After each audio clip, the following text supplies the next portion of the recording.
Soal kelompok yang mengintervensi kepercayaan aliran keagamaan. Iya. Dan itu kan sangat marak kita lihat di Indonesia. Iya. Terutama terhadap teman-teman dari aliran Ahmadiyah dengan Syiah, kalau kita mau sebut, yang Iya. paling sering mendapatkan label sesat.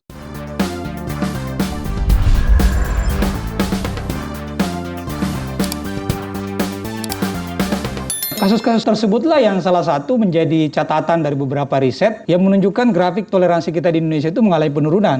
Karena adanya kasus-kasus itu tadi ya, misalnya persekusi terhadap Syiah, diskriminasi terhadap kelompok-kelompok Ahmadiyah, penyerangan terhadap ibadahnya, penutupan dan seterusnya. Nah karena itu kalau toleransi kita ingin perbaiki, bukan hanya dalam konteks 6 agama ini yang harus dibangun, tetapi juga bagaimana kita, khususnya kelompok agama yang mayoritas, ya saya sebut saja Islam karena di Indonesia Islam adalah kelompok yang mayoritas, itu bisa menghargai hak-hak kelompok yang lain, khususnya di dalam lingkungannya sendiri. Misalnya kelompok Syiah, Ahmadiyah, dan seterusnya ya. Boleh kita tidak setuju. Mungkin saya dan beberapa teman-teman yang beragama Islam yang lain, saya misalnya sebagai orang yang dari Nahdlatul Ulama, ya tidak sama pemahamannya dengan Syiah tentu saja. Karena saya Ahlussunnah wal Jamaah. Tetapi dalam konteks bernegara, kita harus menghargai dia bahwa dia warga negara yang berhak untuk meyakini cara beragamanya sesuai dengan apa yang selama ini mereka yakini. Titik kedua yang menjadi krusial, PNPS nomor 1 itu tentang penodaan agama, kadang-kadang dijadikan alasan oleh beberapa kalangan untuk menunjuk hidung kelompok-kelompok tertentu bahwa Anda sudah melakukan penodaan terhadap agama tertentu gitu. Betul. Nah, ini yang paling menarik ini sebenarnya. Memang ada celah di situ ya di dalam PNPS, dan tentu saja beberapa kali teman-teman yang konsen terhadap isu-isu tentang pemenuhan hak minoritas mencoba melakukan judicial review di Mahkamah Agung gitu tentang PNPS ini. Tetapi satu hal, PNPS ini hadir untuk sebenarnya menjaga relasi-relasi beragama kita antara satu dengan yang lain untuk tidak saling menghinakan gitu kan. Itu poinnya. Nah cuma memang tafsir di beberapa kesempatan yang dilakukan baik oleh pemangku kebijakan terhadap undang-undang ini itu melebar kemana-mana kan. Misalnya orang yang menghayati keyakinan kok tiba-tiba dianggap sebagai bentuk penodaan terhadap agama misalnya gitu dan seterusnya. Nah ini yang perlu diperbaiki, dan mungkin saja memang usulan untuk melakukan review terhadap PNPS nomor 1 itu juga penting diperhatikan. Karena ada pasal-pasal tertentu yang menurut saya itu bisa melar, bisa ditafsirkan melebar oleh kelompok tertentu dan akhirnya merugikan kelompok-kelompok minoritas. Ya meskipun saya bagian dari pemerintah ya, karena kami ini dari Kemenak, tetapi saya bukan secara pribadi saja, tetapi bersama kawan-kawan yang peneliti setelah melakukan berbagai riset, itu memang menemukan ada beberapa celah di dalam aturan-aturan tersebut yang tidak ada salahnya kalau mungkin kita perbaiki bersama gitu. Persoalan lainnya juga yang saya kira tidak kalah menarik adalah ketegasan dari aparat kita. Kita sudah sering melihatkan konflik terjadi antara kelompok minoritas. Ketika terjadi hal seperti ini kan aparat turun biasanya kalau sudah sampai terjadi ancaman terhadap korban jiwa. Apakah ketegasan aparat seperti ini menurut Balai Litbang itu sering terjadi ataukah hanya kasuistik atau bagaimana sebenarnya? Jadi yang pertama itu biasanya dimulai dengan asumsi yang keliru ya, bahwa mereka-mereka ini kelompok-kelompok yang minoritas tadi itu dianggap melakukan kegiatan yang menodai agama yang lain atau agama yang menjadi bagian dari agamanya itu sendiri gitu. Nah karena titik berangkatnya dari situ, maka seluruh kegiatannya itu dianggap justru menodai agama-agama lain atau menghina agama-agama lain. Nah karena itu juga biasanya tindakan-tindakan aparat itu ketika melihat aktivitas keagamaan yang dilakukan oleh kelompok minoritas itu, di situ cara berpikirnya bahwa mereka ini melakukan satu kegiatan yang menodai atau menghina agama tertentu atau katakanlah agama yang menjadi agama mayoritas di tempat itu gitu. Dan karena itu justru dia yang harus dibubarkan kan. Nah, cara berpikir ini yang penting diluruskan gitu. Dan saya lihat dalam beberapa tahun terakhir Komnas HAM sendiri itu sudah masuk ke kepolisian untuk bicara tentang ini, soal bagaimana memahamkan tentang hak-hak asasi manusia, khususnya hak-hak beragama semua masyarakat yang ada di Indonesia. Bahwa yang paling mendasar sebenarnya kalau kita lihat dalam Undang-Undang Dasar 1945 adalah yang tidak boleh diganggu-gugat itu adalah memiliki keyakinan tertentu, memilih dan menjalankan keyakinan tertentu. Itu tidak boleh diganggu-gugat. Itu non-derogable right istilahnya dalam konteks hak asasi manusia. Hak-hak yang tidak boleh diganggu-gugat oleh situasi apapun juga. Apakah ada praktek keagamaan atau aliran kepercayaan di Indonesia ini yang bisa sampai mengganggu moral umum. Untuk yang selama ini kita lihat, itu tidak ada yang seperti itu ya. Yang kita perlu tahu, yang disebut dengan moral umum itu atau moral bersama adalah nilai-nilai kebaikan yang disepakati bersama. Yang ketika itu dilanggar oleh satu praktek-praktek tertentu, ya itu bisa dicegah. Misalnya ada praktek keagamaan yang mengizinkan untuk melakukan misalnya pembunuhan ya. Bahkan ada yang seperti itu. Ya itu tidak bisa diterima. Betul. Dan itu harus dihalangi gitu. Karena ritualnya itu mempersembahkan misalnya ada korban yang ditumbal dan seterusnya. Nah, hal-hal seperti ini yang harus ditahu, yang mana yang disebut dengan yang tidak boleh dilakukan itu. Kalau hanya semata-mata misalnya menjalankan ibadah, loh siapa yang dirugikan gitu. Jadi intinya pelaksanaan atau ekspresi keagamaan itu tidak mengganggu atau tidak merusak nilai-nilai kemanusiaan yang lebih tinggi gitu. Secara pribadi saya masih melihat adanya semacam diskriminasi, khususnya sekolah-sekolah. Saya mengatakan bahwa ada banyak sekolah-sekolah negeri bahkan impres yang tidak punya guru agama Kristen. Sehingga kami meminta rekomendasi dari Kemenak khususnya Dinas Kristen Kota Sulawesi Selatan. Minta maaf Pak, saya harus masuk ke sekolah-sekolah negeri. Ada 14 sekolah yang sudah saya buka bersama dengan rekan-rekan untuk bagaimana kami bisa mengajar agama Kristen di sana tanpa diupah serupiah pun. Tapi tidak mengapa. Kami hanya menginginkan bahwa anak-anak kami harus mendapatkan hak yang sama. Dan terus terang Pak, ada banyak sekolah-sekolah yang kami datangi awalnya menolak. Kami katakan kepada kepala sekolah, apa yang mendasari Bapak atau Ibu menolak kami? Kami tidak minta diupah, kami tidak minta dibayar, kami mengajar tanpa pamrih. Jadi apa? Kalau Bapak Ibu memberatkan, kami ada dasar, ada undang-undangnya nih Pak ya. Bagaimana kami harus memperoleh hak yang sama. Karena itu tadi saya bilang kami merasa masih didiskriminasi. Nah ini yang harus menjadi bahan perhatian pemerintah. Bagaimana menyamaratakan hak-hak kami. Karena itu saya katakan tadi, saya sependapat kalau ini menjadi bahan perhatian. Saya sudah pernah datangi wali kota dari Pamanto. Bagaimana hak-hak kami diperjuangkan. Memang beliau berjanji, tetapi saya tidak tahu berjanjinya ini kapan direalisasikan. Sebenarnya kasus ini bukan spesifik umat Kristen aja.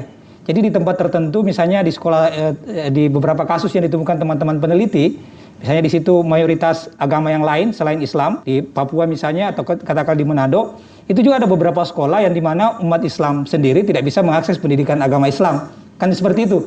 Jadi sebenarnya ini bukan soal apakah Kristen atau Islam dan seterusnya, tetapi ini soal sekali lagi political will kita di dalam pemenuhan hak-hak siswa itu di dalam mendapatkan pendidikan agama. Nah, saya kira untuk konteks Makassar ini itu ada ruangnya Bu sekarang ini karena sedang dirancang itu tadi Perda tentang toleransi, itu bisa salah satu poin itu dimasukkan tentang pendidikan agama bagi semua agama yang ada di Makassar ini. Hak mereka mendapatkan pendidikan agama itu bisa masuk sehingga kita punya payung hukum yang jelas untuk konteks Makassar. Tapi untuk lebih realnya apa yang langkah yang kita bisa lakukan adalah salah satunya itu tadi, Ibu bisa berkomunikasi dengan teman-teman yang sedang menyusung itu, teman-teman NGO yang melakukan itu, dan mendorong untuk salah satu poin itu dimasukkan soal pendidikan agama bagi seluruh penganut agama. Berbicara tentang kebangsaan kan kita punya 4 pilar Pak. Ya. NKRI, Pancasila, Bhinneka Tunggal Ika, Undang-Undang Dasar 45. Dan dalam pasal 29, Undang-Undang Dasar 45 itu menyatakan bahwa negara berdasarkan atas ketuhanan yang Maha Esa. Dan setiap orang mempunyai hak untuk menjalankan ibadah sesuai dengan keyakinan masing-masing. Namun Pak, saya barusan ini ditelepon sama seorang siswa yang sekolah di SMA 1. SMA 1 ini kan sekolah negeri. Dia kebetulan beragama Buddha, tapi dia tidak bisa mendapatkan pendidikan agama Buddha. Kalau di sekolah swasta saya juga banyak mendengar. Karena seperti sekolah Siung itu, Kristen, murid-murid kami itu tidak bisa mendapatkan pendidikan agama Buddha. Sekolah Raja Wali yang begitu terkenal juga, kami tidak bisa, anak-anak kami tidak bisa mendapatkan pendidikan agama Buddha. Nah, padahal undang-undang ini menjamin bagaimana selaku pemerintah ini melakukan sebuah perhatian. Pak, itu sudah sangat berlangsung Pak. Mudah-mudahan ini bisa didengar oleh kita punya pemimpin bahwa bagaimana agar bisa ada regulasi yang bisa memberikan Kepastian yang anak-anak. sehingga kita punya hak itu bisa terpenuhi sesuai dengan undang-undang kita. Sebenarnya soal itu sudah kami riset. Ya, jadi beberapa tempat kita temukan soal pendidikan agama bagi penganut agama masing-masing di sekolah umum ya. Memang ada problem seperti itu, Pak. Ada beberapa yang cari alternatif, misalnya kalau tidak ada di sekolah itu dilakukan di luar. Kayak Hindu itu ada pendidikannya di puranya masing-masing. Jadi penyuluh yang melakukan itu di luar sekolah, tetapi diakui sebagai bagian dari pendidikan agama. Jadi nilainya itu dimasukkan ke pendidikan agama yang ada di sekolahnya. Itu salah satu yang dijalankan oleh beberapa hasil penelitian-penelitian kami. Yang paling penting sekarang ini, undang-undang itu harus dibikinkan regulasi teknis di bawah untuk pelaksanaannya, untuk implementasinya seperti apa di masing-masing daerah. Itu bisa saja masuk di dalam rancangan Perda tentang toleransi. Itu masuk menjadi bagian secara teknis. Bagaimana sih pelaksanaannya siswa-siswa itu mendapatkan pendidikan agama di semua sekolah ya, khususnya di sekolah-sekolah umum. Dari 200 tadi aliran kepercayaan atau agama dan aliran kepercayaan yang menjadi hasil penelitian dari Balai Litbang, apakah ada di antaranya aliran yang sempalan dari agama lain ataukah aliran yang menggabungkan praktek-praktek ritual agama lain? Kira-kira bagaimana bagusnya kita menyikapi mereka-mereka ini? Karena ini kan sering menimbulkan gejolak di masyarakat. Hal itulah sebenarnya yang diatur di dalam PNPS nomor 1 itu ya, tentang penodaan agama. Jadi ada istilah, dulunya itu digunakan istilah kelompok-kelompok yang sesat. Jadi artinya yang jalannya berbeda dengan yang umum dari kelompok agama tertentu. Misalnya dia bagian dari Islam, mengaku bagian dari Islam, tapi kemudian jalannya berbeda dari kelompok Islam yang mainstream gitu. Tapi itu kemudian diperhalus lagi menjadi istilahnya aliran-aliran yang bermasalah ya, atau kami sebut itu aliran yang dipermasalahkan ya, karena yang mempermasalahkan itu ya kelompok yang mainstream itu tadi, bahwa mereka berbeda dari apa yang mereka lakukan selama ini. Kalau mau secara hukum, jelas kan aturannya lewat PNPS itu. Jadi dia bisa terkena jeratan misalnya penodaan agama dan seterusnya gitu. Nah, namun saya kira yang paling penting kita lakukan itu adalah pendekatan kultural yang kami istilahkan seperti itu. Jadi langkah-langkahnya itu adalah langkah-langkah melalui jalur hukum, karena itu memang jelas kalau itu ya hukumannya ada yang dijelaskan di situ. Di dalam KUHP juga jelas penodaan agama itu bagaimana dan bagaimana sanksinya terhadap mereka. Tapi kalau langkah-langkah kultural yang kita lakukan, poin pertama yang kita lihat dari kelompok-kelompok ini, karena kami juga riset ya, jadi ada beberapa kelompok yang kita anggap sebagai yang dipermasalahkan yang muncul di Sulawesi Selatan. Ada di Bantaeng pernah muncul penganut Al-Quran sejati namanya. Ya, penganut Al-Quran sejati itu kalau dalam konteks Islam, dia hanya mempercayai Al-Quran, kurang percaya terhadap hadis. Jadi bisa disebut bagian dari Inkarus Sunnah. Inkarus Sunnah, oke. Iya, memang dia dulu pernah belajar, tokohnya ini pernah ketemu dengan salah satu tokoh Inkarus Sunnah dan beberapa kali diskusi dengan tokoh itu. Lalu misalnya belakangan ini ada lagi Khalwatia di Goa itu yang dipimpin oleh Panglat lain juga dipermasalahkan oleh beberapa kelompok. Nah, kami akhirnya mendiskusikan bahwa pendekatan hukum terhadap kepercayaan itu salah satu jalan, tetapi kadang-kadang juga tidak bisa menyelesaikan persoalan karena yang namanya keyakinan itu tidak bisa dikerangkeng. Betul. Jadi Anda penjara dia, kalau dia yakin seperti itu ya tetap saja keyakinannya seperti itu. Nah, yang kami lihat pendekatan yang bisa kita lakukan itu pendekatan lewat cara-cara kultural ya. Dialog mungkin, Pak. Ya, pertama ada beberapa langkah-langkah yang kita perlu lakukan. Salah satunya itu ya itu tadi, dialog dengan mereka. Dan dialog itu harus yang betul-betul paham dengan konteksnya masing-masing. Jadi misalnya kalau dalam konteks tarekat, ulama yang berdialog dengan mereka adalah yang paham tentang tarekat, atau dalam konteks Islam ya. Bukan misalnya kelompok-kelompok yang puritan, yang berdialog tidak ketemu. Betul. Malah tambah keras jadinya kan. Jadi harus ada dialog seperti itu. Sebenarnya kelompok-kelompok ini bermunculan karena ada juga persoalan di mana organisasi atau aliran-aliran yang besar dalam satu agama itu tidak melakukan istilah kalau dalam bahasa Buis itu melesurem. Jadi dia tidak ngeloning umat gitu loh. Nah, sementara kelompok-kelompok ini muncul, mereka dekat sekali dengan masyarakat itu. Dalam penelitian kami misalnya tentang penganut Al-Quran sejati, itu pimpinannya kalau ada jamaahnya yang sakit, dia akan tunggui di situ sampai sembuh itu jamaahnya. Jamaah merasa dekat. Nah, sisi ini yang mungkin tidak muncul di dalam aliran-aliran besar itu. Bagaimana mereka mengayomi umatnya, menemani persoalannya, dan seterusnya gitu. Nah, itu satu tantangan bagi kita. Mereka juga punya problem secara ekonomi, kebanyakan dari kelompok-kelompok ini. Ketika masuk di tarekat itu kan ada sirkulasi ekonomi yang terjadi di situ. Harus bayar iuran. Ada ya, misalnya ketika hari raya tertentu yang kaya itu menyumbang zakat, sedekah dan seterusnya, dan yang pimpinannya itu juga mendistribusikan kepada kelompok-kelompok tertentu yang tidak mampu di antara mereka itu, dan itu sudah menjadi mekanisme ekonomi tersendiri di situ. Mereka tertarik di situ. Nah, kalau itu dihilangkan, maksud saya kalau itu tidak dipenuhi, maka akan semakin banyak juga orang-orang yang akan masuk ke sini, kelompok-kelompok semacam ini. Nah, ini penting untuk menjadi pertimbangan kelompok aliran-aliran yang mainstream untuk tidak melihat atau gejala munculnya lagi kelompok-kelompok semacam ini gitu. Pendekatan yang paling penting itu adalah dialog yang sungguh-sungguh di antara mereka, mendengarkan apa yang mereka pahami tentang alirannya, lalu kita dialogkan itu dengan apa yang kita pahami. Soal nanti dia mau berubah atau tidak, itu persoalan belakang gitu. Selama ini yang kita lihat, ada dialog, tetapi dialognya itu kebanyakan menghakimi yang bersangkutan bahwa yang kau lakukan itu memang salah, tanpa mendengarkan mereka dulu untuk apa sebenarnya yang mereka yakini. Nah, kami karena riset, tentu lebih banyak mendengar apa yang mereka pahami tentang keyakinan mereka. Ketika kita mendengar, oh ternyata poin-poinnya di sini.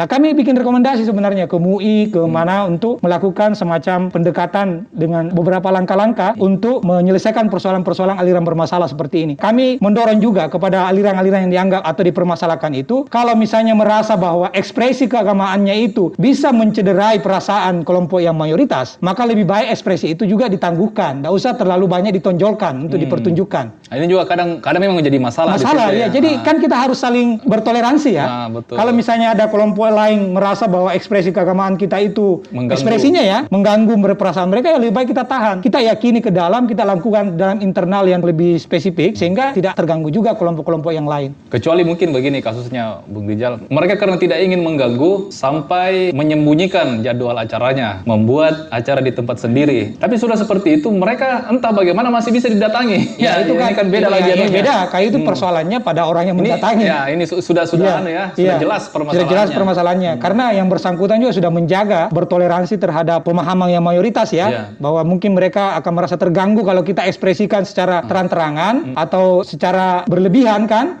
Makanya kami membatasi. Ya, dan itu banyak dilakukan kok oleh kelompok-kelompok semacam ini. Kita berharap nanti ke depan tidak ada lagi terjadi seperti itu. Orang bisa dengan leluasa mengekspresikan ritualnya. Tapi itu tadi sepanjang tidak mengganggu moral umum. Itu saya kira menjadi catatan penting di situ. Tentang konsep moderasi beragama sendiri dan komitmen kebangsaan dalam pemenuhan hak-hak kelompok minoritas seperti yang menjadi tema diskusi kita kali ini. Apa yang ingin Pak Samsuri jelaskan soal hal ini? Moderasi beragama itu setidaknya 4 pilarnya ya. Yang pertama itu penghargaan terhadap kemanusiaan. Poin pentingnya adalah hak-hak dasar dari setiap manusia itu penting untuk dihargai. Ya, hak untuk hidup, hak untuk memilih agama tertentu dan melaksanakan agamanya, hak untuk mendapatkan pendidikan, hak untuk mendapatkan penghidupan yang layak dan seterusnya. Lalu yang lain adalah adanya komitmen bersama terhadap kesepakatan kita sebagai bangsa gitu. Ada prinsip lain di dalam moderasi beragama menurut saya yang penting juga kita garis bawahi. Yang pertama itu adalah ada keseimbangan dan yang kedua ada keadilan. Nah, keseimbangan ini tidak harus selalu di tengah-tengah. Kalau menurut saya, tergantung posisi mana yang sedang mengalami ketertindasan. Kelompok yang mengalami ketertindasan, kita harus bergerak ke sana untuk membela yang tertindas itu. Jadi tidak bisa misalnya kalau kita melihat ada kelompok minoritas mengalami diskriminasi lalu kita tetap mengambil prinsip saya di tengah-tengah aja karena prinsip moderasi beragama itu di tengah-tengah. Tidak bisa begitu. Karena kalau kita hanya di tengah-tengah, pendulum ini akan tetap cenderung ke kelompok yang ini kan. Jadi ini kayaknya yang banyak terjadi ya. Mereka orang-orang yang seharusnya bersuara tetap diam. Jadi itu yang disebut dengan silent majority ya. Mayoritas kita ini yang toleran dan sebagainya, tetapi lebih banyak diam dalam konteks diskriminasi beragama. Dalam konteks itu harus bersuara, harus memihak kepada kelompok-kelompok yang mengalami diskriminasi, ketertindasan dan seterusnya. Dan itulah prinsip keadilannya gitu. Jadi moderasi beragama itu toleransi itu bisa jalan kalau tidak ada lagi diskriminasi, tidak ada lagi kelompok-kelompok yang tertindas, tidak ada lagi yang mengalami pemiskinan dan seterusnya. Kalau masih ada ini, maka kita tidak bisa bergerak ke konteks apa yang disebut dengan toleransi beragama itu. Jadi diselesaikan dulu ini supaya nanti setelah terjadi keseimbangan barulah kita bisa bergerak ke arah selanjutnya, yaitu munculnya toleransi beragama di antara kita atau toleransi-toleransi yang lain. Menutup diskusi kita pada hari ini, saya akan mengutip wasiat atau mungkin pesan bijak dari salah satu sahabat Rasulullah, Imam Ali bin Abi Thalib. Mereka yang bukan saudaramu dalam agama, maka mereka adalah saudaramu dalam kemanusiaan. Sekian, Assalamualaikum warahmatullahi wabarakatuh.